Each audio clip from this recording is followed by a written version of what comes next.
हरे कृष्णा, जय श्री राम। दोस्तों, आज मैं आपको महाभारत का एक छोटा सा वृत्तांत सुनाऊंगा और आशा करता हूं कि आपको ये ज़रूर पसंद आएगा। भीष्म चुप थे। कुछ क्षण के बाद उन्होंने कहा कि पुत्र युधिष्ठिर का राज्याभिषेक हो चुका केशव, उनका ध्यान रखना। परिवार के बुजुर्गों में तो अब रहे नहीं, तो मुझे लगता है कि राज्यसभा भी पूरी की पूरी विरक्त हो चुकी होगी। कुछ क्षण के बाद उन्होंने कहा, युधिष्ठिर का राज्याभिषेक करा चुके केशव, उनका ध्यान रखना। परिवार के बुजुर्गों से रिक्त हो चुके राज्य प्रसाद में अब उन्हें सबसे ज़्यादा आपकी आवश्यकता होगी केशव। प्रभु कृष्ण चुप रहे। भीष्म ने फिर कहा, कुछ पूछूं केशव? बहुत अच्छे समय पे आए हो। संभवतः धरा छोड़ने के पूर्व मेरे अनेक भ्रम समाप्त हो जाएं शायद। कृष्ण ने कहा, कहिए पितामह। एक बात बताओ प्रभु, आप तो ईश्वर हो ना? कृष्ण ने बीच में टोका, नहीं पितामह, मैं ईश्वर नहीं, मैं आपका पौत्र हूँ पितामह, ईश्वर नहीं। भीष्म उस घोर पीड़ा में भी थोड़ा सा हंस पड़े। कहने लगे, अपने जीवन का स्वयं कभी कोई आकलन नहीं कर पाया केशव, सो नहीं जानता कि अच्छा रहा बुरा रहा, पर अब तो इस धरा से जा रहा हूँ कन्हैया, अब तो ठगना छोड़ दो। कृष्ण जाने क्यों भीष्म के पास थोड़ा सरक गए और उनका हाथ पकड़ के कहने लगे, कहिए पितामह। भीष्म ने कहा, एक बात बताओ कन्हैया, इस युद्ध में जो हुआ वो ठीक हुआ क्या? किसकी तरफ से पितामह?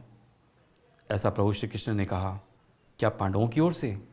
कौरवों के कृत्यों पर तो चर्चा का कोई प्रश्न ही नहीं उठता कन्हैया, पर क्या पांडवों ने भी जो किया वो क्या सही हुआ था?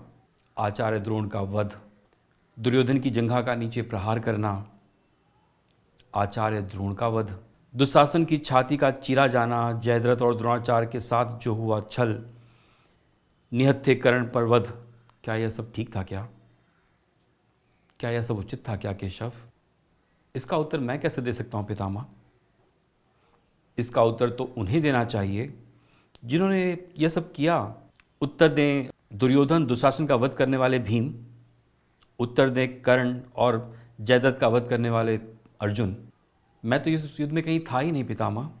अभी भी छल नहीं छोड़ोगे केशव? अरे विश्व भले ही कहता रहे कि महाभारत को अर्जुन और भीम ने जीता है, पर मैं जानता हूँ कन्हैया कि यह तुम्हारी और केवल तुम्हारी विजय है। मैं तो उत्तर तुम्ही से पूछूंगा ना।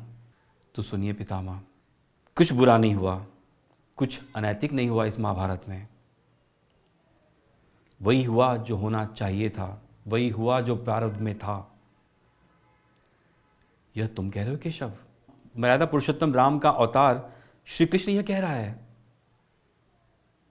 यह छल तो किसी युग में हमारे सनातन संस्कार का अंग ही नहीं था, फिर यह उचित कैसे हो गया केशव? इतिहास से शिक्षा ली जाती है पितामह, पर निर्णय वर्तमान की परिस्थितियों के आधार पर लेना पड़ता है पितामह। हर युग अपने तर्कों, अपनी आवश्यकताओं के आधार पर अपना नायक चुनता है। राम त्रेता युग के नायक थे, मेरे भाग में द्वापर युग आया। इन दोनों का निर्णय एक साथ नहीं हो सकता पितामह। नहीं समझ पाया कृष्ण, तनिक फिर से समझाओ। पितामह, राम और कृष्ण की परिस्थितियों में बहुत अंतर है।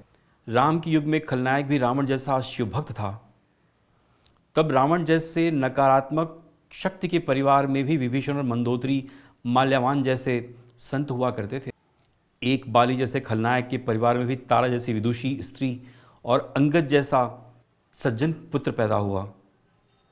उस युग में खलनायक भी धर्म का ज्ञान रखता था पितामह, इसलिए राम ने उनके साथ कभी कोई छल नहीं किया।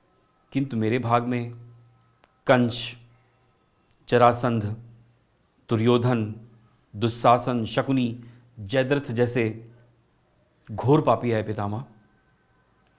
उनकी समाप्ति के लिए हर छल उचित है। पाप का अंत आवश्यक है पितामह, वह चाहे किसी भी विधि से हो। तो क्या तुम्हारे निर्णय में गलत परंपराएं नहीं प्रारंभ होगी केशव? क्या भविष्य तुम्हारे इस छलों का अनुकरण नहीं करेगा? और यदि करेगा तो क्या यह उचित होगा केशव? पितामह, भविष्य तो इससे भी नकारात्मक होने जा रहा है। कलयुग में इतने से भी काम नहीं चलेगा पितामह। वहाँ मनुष्य को कृष्ण से भी अधिक कठोर होना पड़ेगा, नहीं तो धर्म समाप्त हो जाएगा। जब क्रूर और अनैतिक शक्तियाँ सत्य एवं धर्म का समूल नाश करने के लिए आक्रमण कर रही हों तो नैतिकता अर्थहीन हो जाती है पितामह। तब महत्वपूर्ण ये होता है कि धर्म की विजय हो, केवल धर्म की विजय हो। भविष्य में लोगों को यह सीखना होगा पितामह। क्या धर्म का भी नाश हो सकता है केशव? और यदि धर्म का नाश होना ही है तो क्या मनुष्य इसे रोक सकता है? सब कुछ ईश्वर के भरोसे छोड़ देना मूर्खता होती है पितामह। ईश्वर स्वयं कुछ नहीं करता, ईश्वर सिर्फ मार्गदर्शन करता है पितामह। जब मनुष्य को ही स्वयं करना है पितामह, आप मुझे ईश्वर कहते हैं ना, तो बताइए ना पितामह, मैंने क्या किया इस युद्ध में? सब पांडवों को ही करना पड़ा ना। यही प्रकृति का संविधान है। युद्ध में प्रथम दिन यही कहा था मैंने अर्जुन से, और यही परम सत्य है पितामह। भीष्म अब संतुष्ट लग रहे थे। उनकी आंखें धीरे धीरे बंद होने लगी थीं। उन्होंने कहा, चलो कृष्ण, इस धरा पर अंतिम रात्रि है, कल संभवतः चले जाना हो। अपने इस अभागे भक्त पर कृपा करना केशव। कृष्ण जी ने मन में कुछ कहा और भीष्म को प्रणाम कर लौट गए। पर युद्ध भूमि के उस डरावने अंधकार में भविष्य के जीवन का सबसे बड़ा सूत्र मिल चुका था। जब अनैतिक और क्रूर शक्तियाँ शक्ति और सत्य और धर्म का विनाश करने के लिए आक्रमण कर रही हों तो नैतिकता का पाठ आत्मघाती होता है। इसीलिए श्री कृष्ण ने कहा है कि अहिंसा परमो धर्म, धर्म हिंसा तथैवच। ओम हरे कृष्ण।